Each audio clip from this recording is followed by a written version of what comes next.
Urine pass చేసేటప్పుడు మంట రాగానే మనం ఈజీగా డిసీజ్ని డయాగ్నోస్ చేసామనుకొని అది యూరినరీ ట్రాక్ ఇన్ఫెక్షన్ అనుకుంటున్నాము. సో యూరినరీ ట్రాక్ ఇన్ఫెక్షన్ అనేది మనం 4 డిఫరెంట్ థింగ్స్గా క్లాసిఫై అయింది. First thing cystitis, second urethritis, third pyelonephritis, fourth prostatitis. So ఈ 4 థింగ్స్లో యూరినరీ ట్రాక్లో ఉన్న ఏ స్ట్రక్చర్ అయితే ఇన్ఫెక్ట్ అయి ఉంటుందో దాని ద్వారా ఈ 4 థింగ్స్ అనేది క్లాసిఫై అయ్యాయి.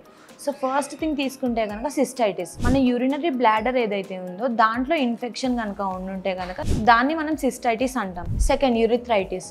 సో యూరిథ్రా అనేది యూరినరీ బ్లాడర్ నుంచి యూరిన్ పాస్ చేయడానికి మనకు ఒక ట్యూబ్ లాంటి స్ట్రక్చర్ ఉన్నదాన్ని యూరెథ్రా అంటారు. సో ఈ యూరెథ్రాలో ఎప్పుడైతే ఇన్ఫెక్షన్ ఉంటుందో దాన్ని యూరిథ్రైటిస్ అంటారు.